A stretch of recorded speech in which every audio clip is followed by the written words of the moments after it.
Soy Fernando Díaz Villanueva, hoy es 22 de marzo de 2017 y esto es La Contracrónica.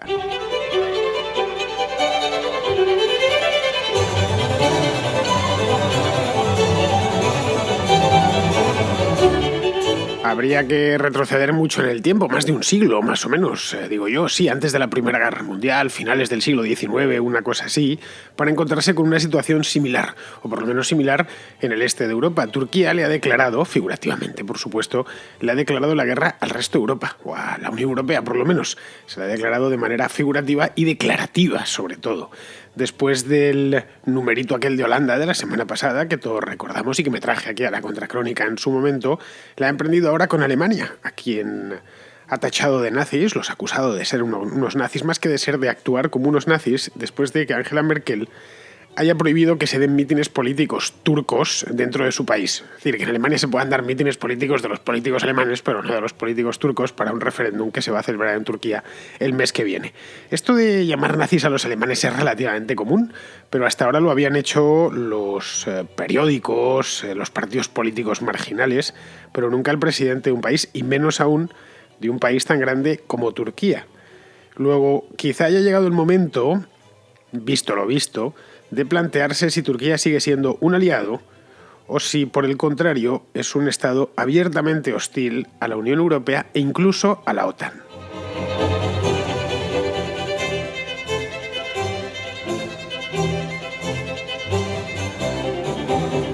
Vamos a hacer un poquito de memoria. Ya sabéis que me gusta mucho hacer memoria porque la historia explica bastante. No sirve para predecir el futuro, jamás sirvió para predecir el futuro, pero sí ayuda por lo menos para explicar el presente, y por eso ayuda muchísimo. Turquía es el candidato para entrar en la Unión Europea más antiguo que hay. El más antiguo de todos los que hay, en la cola, en la fila, el corredor de entrada de la Unión Europea, es el que más tiempo lleva en él. Pidió su acceso, yo esto lo sabía, lo que no sabía eran las fechas concretas y me he ido a buscarlas exprofeso para la Contracrónica de hoy. Yo, bueno, ¿realmente cuándo pidió Turquía el acceso a la Unión Europea? Pues sabía que era de toda la vida, yo lo recordaba, pero no sabía la fecha exacta.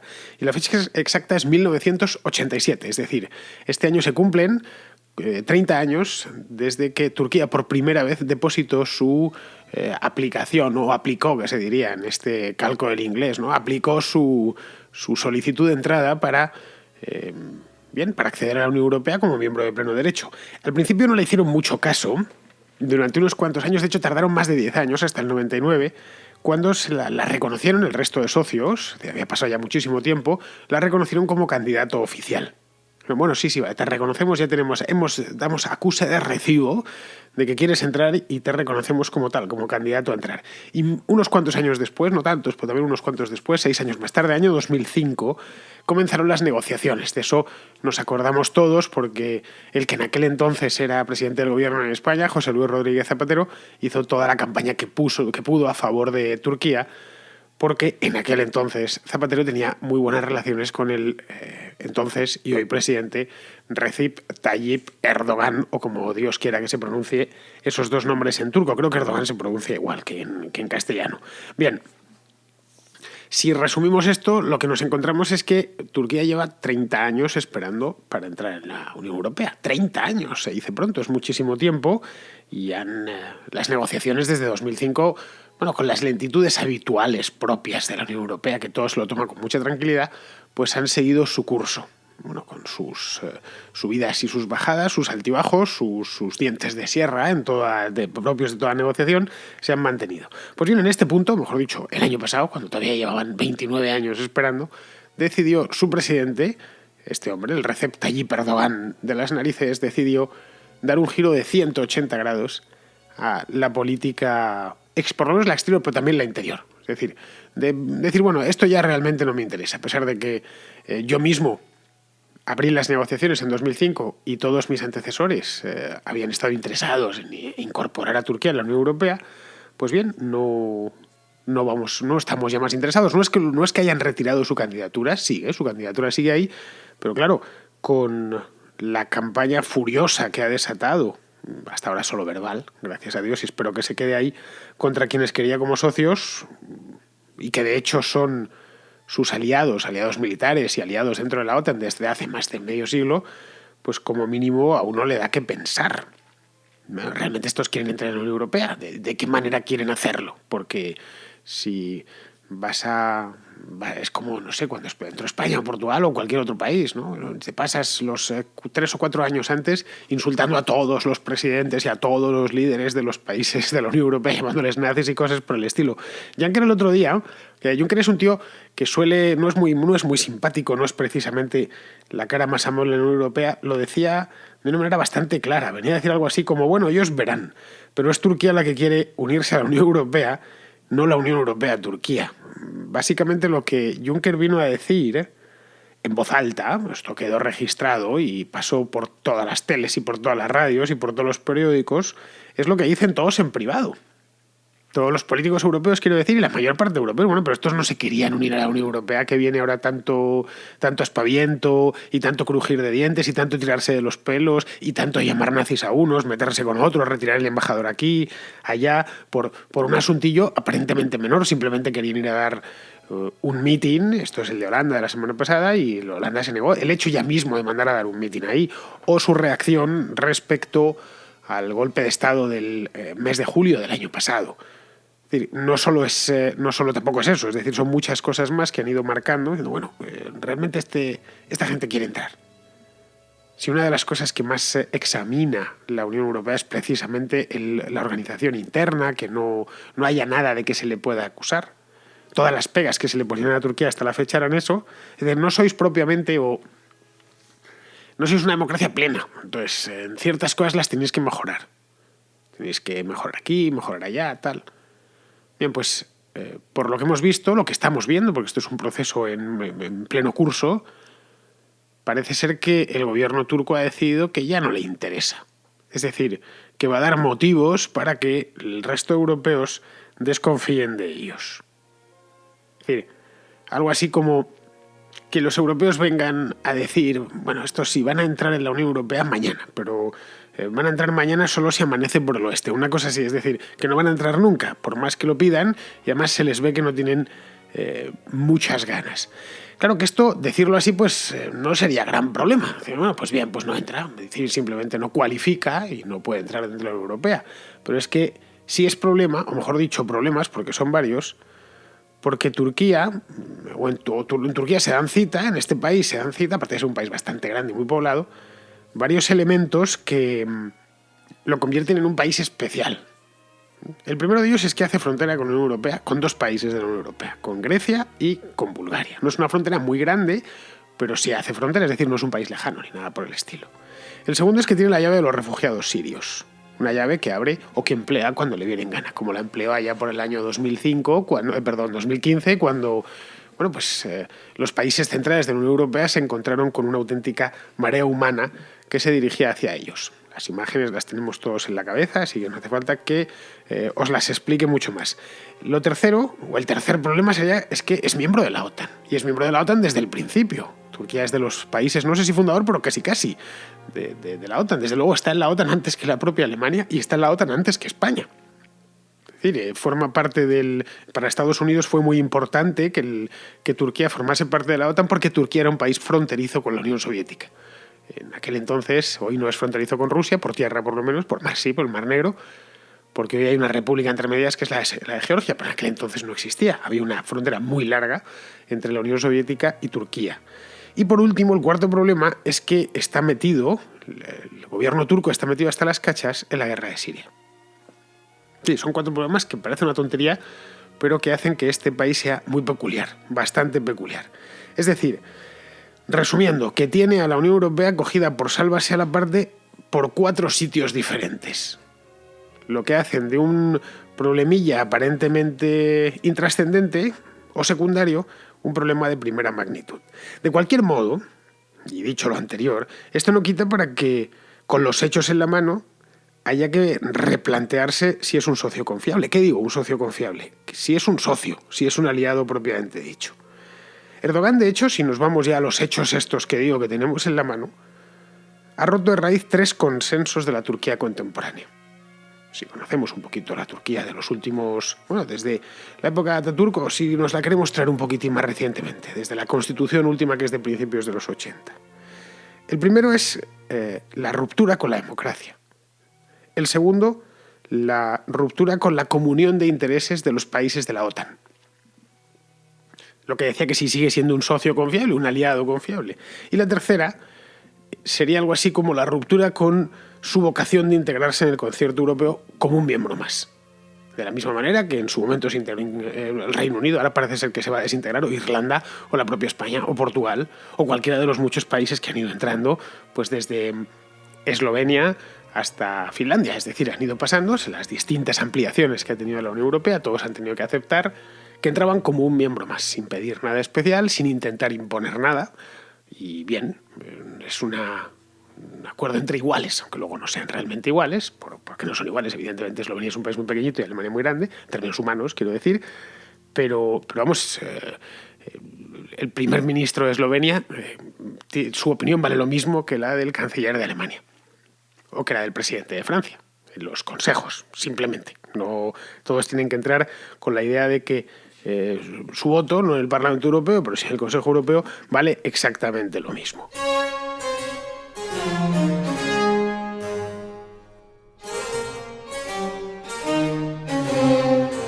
Respecto a lo primero, es decir, a su ruptura con la democracia, yo creo que a estas alturas, en fin, no os digo nada que no sepáis, yo creo que Turquía no es propiamente una democracia. Y ahí está la respuesta que dio el propio Erdogan al golpe del pasado mes de julio.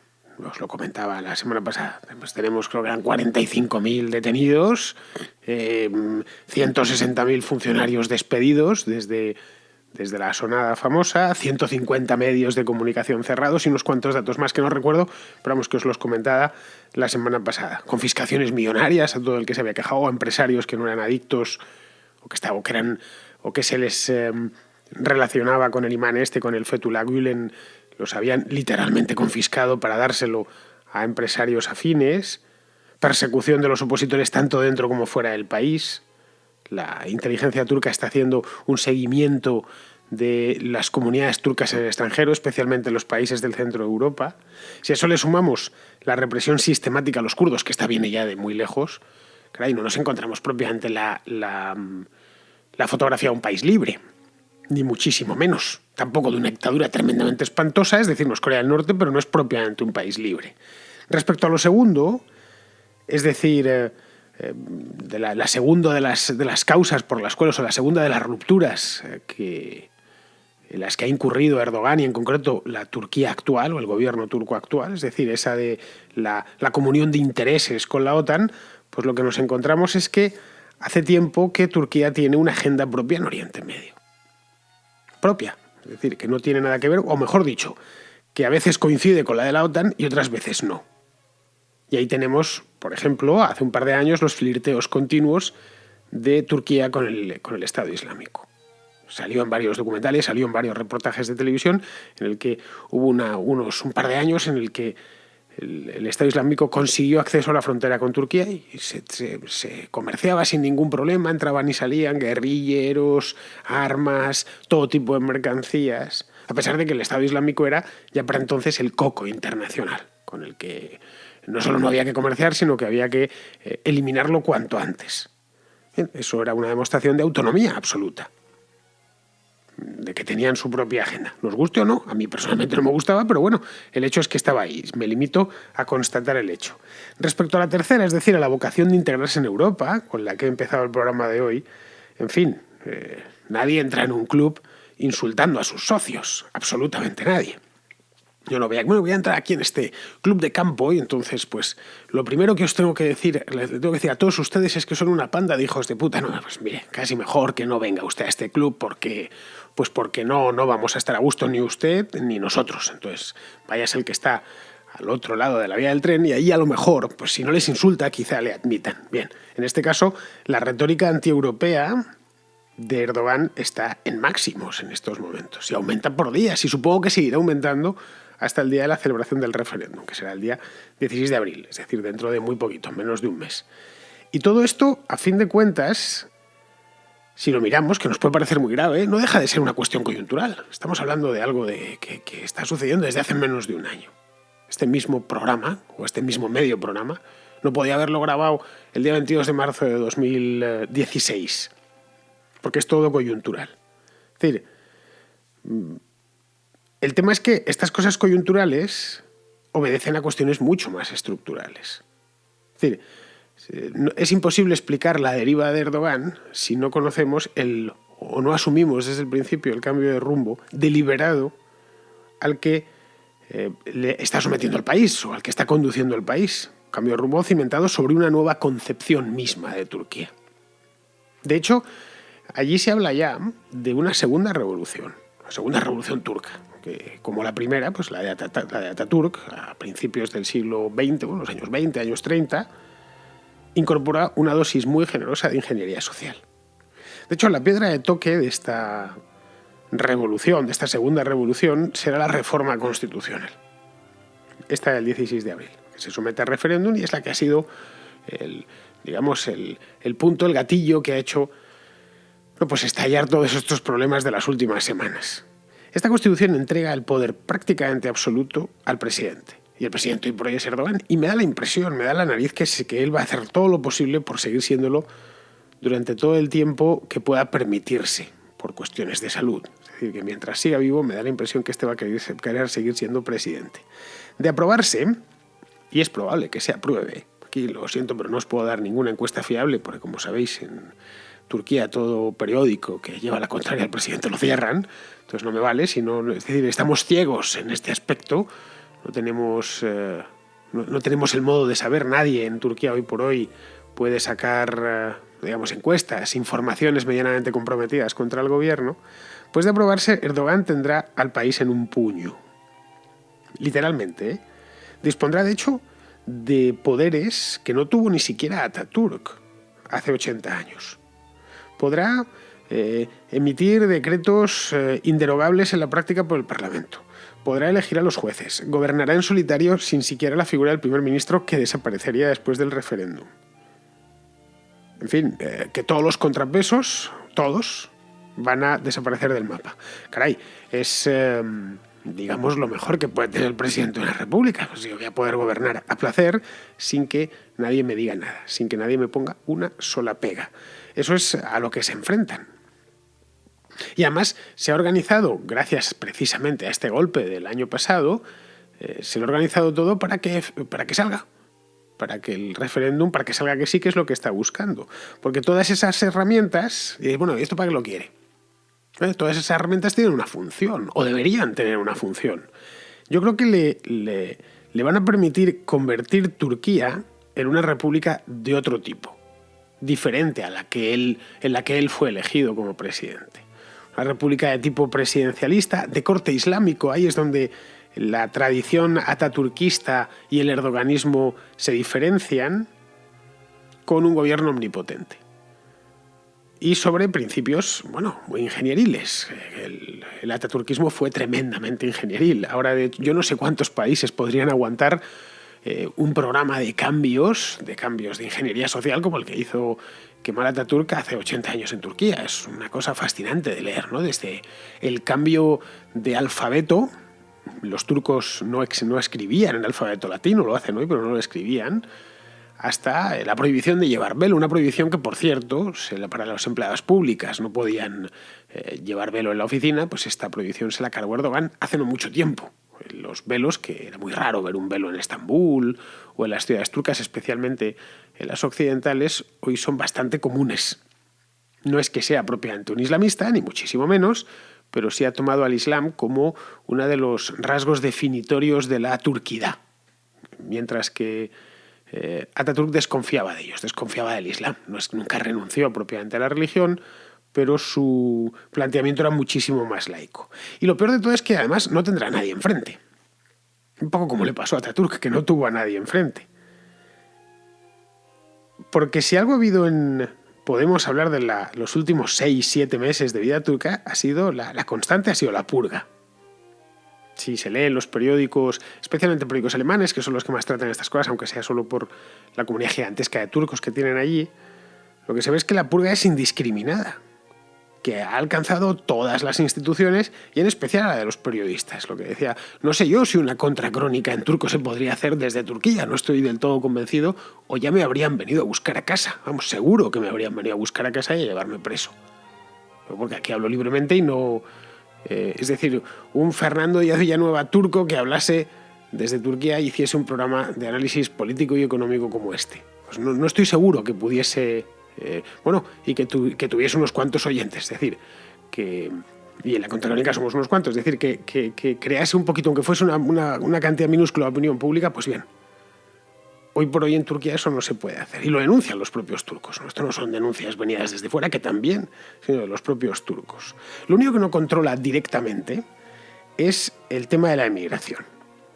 Eso no lo controla. No puede controlarlo, no puede prohibir, no puede cerrar periódicos alemanes. Aunque se ha metido un periodista alemán en la cárcel, pero en Turquía no puede cerrar televisiones holandesas, ni puede cerrar radios francesas, ni cargarse funcionarios en aquel país, ni echar a profesores.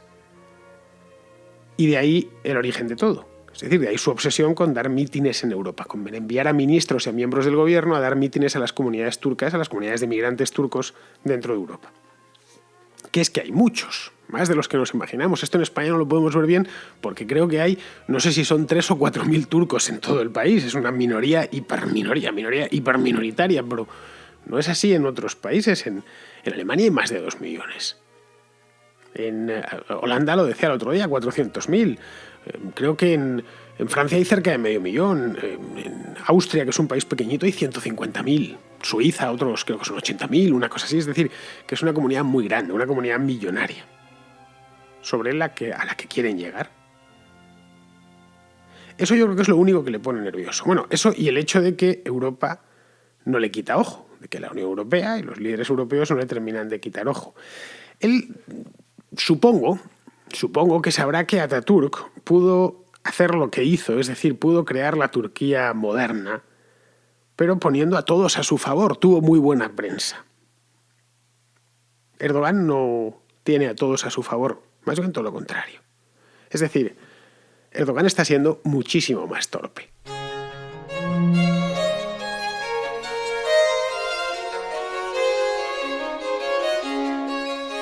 Néstor de Pamplona, que ya en alguna ocasión ha pasado por la Contracrónica, parece que está interesado en las elecciones francesas, lo cual es ciertamente lógico porque Pamplona está cerca de Francia, es de las ciudades españolas más cercanas a la frontera. Pues creo que junto con Huesca, San Sebastián, por supuesto, que está pegadito a la frontera, Gerona, es decir, las capitales de provincia más cercanas a la frontera con Francia, de ahí que sus habitantes tiene lógica que estén interesados por las elecciones de allí. Yo también lo estoy, sinceramente. Me gusta la política y me gusta la política de los países cercanos, y en concreto la francesa este año se ha puesto muy interesante. Pues bien, Néstor me plantea una pregunta sobre el partido de Emmanuel Macron. Quería saber cuál es tu opinión sobre este nuevo partido que ha nacido en Francia, concretamente lo que se dice el movimiento socioliberal y el Partido Demócrata de Centro de Macron. ¿Cuál es tu opinión sobre este partido? Este partido, Néstor, es un partido muy reciente, ya lo comentaba hace...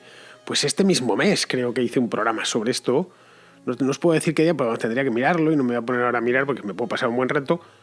Pero sí, este mismo mes hice un retrato de candidatos, más o menos, que se fuese viendo quién era quién, el who is who de las elecciones francesas, y le dediqué unos minutillos a Macron. Es un partido muy reciente, de hecho no tiene ni siquiera un año, nació en abril del año pasado, y está organizado en torno al propio Macron. Es un partido personalista al máximo. De hecho, el partido se llama En Marcha. Pero si te fijas, las iniciales EM son las mismas que las del propio candidato. Emmanuel Macron, pues En Marcha. Y eso, las iniciales del partido, pues claro, cuentan bastante, ¿no? Suena un poco a aquello que hizo Podemos en las europeas de 2014, que puso la fotografía de Pablo Iglesias, ¿no? Fue una cosa muy graciosa, que decía, bueno, ya directamente es votar Fue un movimiento muy inteligente por su parte. La gente no conocía el nombre Podemos, pero sí conocía al personaje o al candidato. Era omnipresente en aquel entonces en todas las tertulias televisivas y en todos los programas que tenían más audiencia que ahora, y de ahí que se le votase. Pues algo así, una operación así, no tan descarada, pero una operación así es lo que está intentando hacer Macron. Por lo que se extrae de su propia página web, que sí le estuve echando un vistazo. El francés, afortunadamente, no es un idioma muy difícil de entender, leído, que luego te lo hablan y ya es otro planeta, pero si lo lees, pues es parecido al español. Y de las declaraciones propias del Macron, cada vez que sale, por un debate del otro día que hubo en la televisión francesa por la noche, lo que se extrae de ahí, porque poco más se puede decir, es un partido que no tiene representación, es un partido que acaba de nacer, un partido que no ha hecho política, por decirlo de alguna manera, pues yo lo que veo es que es un partido de tipo social liberal. Es una cosa muy, muy de moda ahora este tipo de partidos. Están apareciendo por todos los países de Europa. Si tuviéramos que hacer una comparación con España, sería algo así como Ciudadanos, más o menos. A grosso modo, sería una cosa así. Y él mismo sería como Albert Rivera. De hecho, creo que son de la misma edad. Más o menos tiene 2 años menos que Albert Rivera.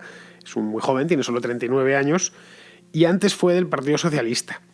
Fue militante del Partido Socialista, fue ministro, bueno, casi que ministro después, posteriormente, y es un tipo muy popular en Francia. En Madrid diríamos o decimos que pertenece a ese tipo de gente de izquierdas que trabaja en el sector financiero, que los hay bastantes, más de los que os imagináis. Siempre que conoces a alguien que trabaja en un fondo de inversión, que trabaja en banca privada, en estas cosas, pero que se siente o es de izquierdas o te lo dice, suele ser esto social liberal. Claro, no pueden caer en el comunismo porque trabajan en el sector financiero, ni decirte que hay que expropiar a los bancos y nacionalizarlos, ni nada por el estilo. Entonces buscan esta especie de liberalismo suavecito, ¿no? De liberalismo modernillo. De hecho, el propio Macron trabajó en el sector financiero. Trabajó en Rothschild, exactamente, en Rothschild & Co. Y ganó dinero, ganó bastante dinero. Es muy probable que él haya ganado esa independencia que tiene, que puede montarse un partido con sus iniciales, precisamente porque tiene la cuestión alimenticia resuelta. Eso cuenta bastante. Un político rico tiene esa ventaja. La política cuesta muchísimo dinero y mantenerla pues hay que tener buenas tragaderas o buenos financiadores. En este caso no estoy diciendo que lo esté financiando él, ni muchísimo menos, pero que si fracasa tampoco pasa nada. Es decir, no se va a quedar en la calle. Esto de En Marcha, ya termino porque tengo otra cosita, vendría a ser algo así como una de las esquirlas de la implosión de la socialdemocracia. La otra sería Mélenchon y la Francia insumisa esta. Es decir, este mismo fenómeno se está reproduciendo por toda Europa. La socialdemocracia ha implosionado y las esquirlas que saltan por todos los lados, en todas las direcciones, pues se van formando partidos de distinto tipo. Uno de ellos es este. En España pues ha sido Ciudadanos. Es decir, en España ha hecho el PSOE, se ha ido una parte de Ciudadanos, lo que ha perdido el PSOE, una parte de Ciudadanos y otra parte a Podemos. Pues bien, en el caso del PSF, una parte se les ha ido a la Francia insumisa y otra parte se les supuestamente, porque todavía no se han presentado las elecciones, todavía no tenemos los resultados, va a salir muy bien y es el favorito de las encuestas ahora mismo, se han ido al En Marcha este. Muy bien, pues seguimos. Tengo una cosa que me envía Omar, que tampoco es la primera vez que pasa por la contracrónica. Ya sabéis que me encanta que me enviéis notas de voz y si me las enviáis varias veces me gusta más todavía. Omar está en Houston. Eso sí, esta vez me ha dicho que él está en Houston, pero que no es gringo, que es ecuatoriano. Me lo ha recordado, lo cual, Omar, nuestro ecuatoriano que vive en Houston, me trae de nuevo un tema sobre el que yo personalmente, y lo he dicho en alguna ocasión, tengo bastantes más dudas que certidumbres. Mi pregunta y comentario esta vez es acerca de la propiedad intelectual. Ya sabemos que las ideas son propiedad de quien las genera, de quien las crea. Mi comentario va más sobre el hecho de si constituye una violación a tu idea que alguien la copie para ya sea reproducirla exactamente como la originaste o para mejorarla y dar un mejor beneficio a la sociedad o a los usuarios de tal idea o de tal invento. Esto me lleva a pensar de si es necesario o no. Yo creo que no. La oficina de patentes, que generalmente donde yo conozco es una institución estatal. Sin esta institución estatal, si no existiera la oficina de patentes, yo creo que el mercado de las ideas sería pues eso, voluntario o incluso si el conocimiento se puede considerar universal y que todos podamos tomar las ideas de todos para mejorar o en beneficio de quienes las puedan usar. Pues eso mismo, Omar, tu reflexión me parece muy interesante, pero este tema de las patentes, el tema de la propiedad intelectual en general, ya he dicho en más de una ocasión que no lo tengo claro. No lo tengo claro porque siempre que escucho a alguien, por ejemplo a ti ahora mismo, veo argumentos muy convincentes en los dos lados, realmente convincentes en los dos lados, argumentos que además se ajustan a mis principios o a cómo yo veo el mundo y cómo doy cuenta del mundo. De ahí que no lo tengo claro, es una de las cosas que no tengo claro. Hay unas cuantas cosas de las que no pontifico. Bueno, de hecho a mí pontificar no me gusta mucho, Pues sobre estas en concreto, pero no las tengo claras. Me haría falta o dedicarle más tiempo o, no sé, resolver algunas preguntas. Muchas veces no te decides o no te formas una opinión o tardas mucho en formarte una opinión porque te asaltan preguntas. Yo cuando abordo una idea o veo una idea, lo primero que intento es falsarla. Es a ver si estoy lo cierto. Voy a bombardearla. Voy a intentar, hago de abogado del diablo de mí mismo. Vamos a bombardearla aquí, a picarla, a taladrarla, para ver por dónde hace aguas. Entonces, a partir de ahí, esto lo llevo haciendo toda mi vida, no es cosa de ahora. Y esto de las patentes tampoco es que le haya dedicado mucho tiempo, y esto de la propiedad intelectual me he preocupado de otras cosas o he tenido otro tipo de intereses, pero vamos, que siempre que me he puesto a leer o a escuchar a gente me he encontrado con opiniones muy sensatas de ambas partes. Te digo, muy sensatas y perfectamente asequibles a mis principios. Así que bueno, seguiré. Vosotros podéis, como Omar, enviarme una muestra y al final, quién sabe, lo mismo dentro de unos meses o dentro de un año puedo decir, caballeros, queridos oyentes, tengo por fin tengo una opinión ya formada y una idea clara de mi opinión sobre las patentes. Muy bien. Pues nada, queridos amigos, con esto ya sabéis, podéis seguir enviando mensajitos. No tengo el teléfono, así que no os lo puedo dar porque no me lo sé de memoria, as usual. Así que, bueno, pero mañana os lo juro que os lo doy. Mañana me lo apuntaré aquí en la libreta. Es que si me tengo que poner a buscarlo es casi peor. Pues eso, con esto mismo me despido de vosotros. Hasta mañana.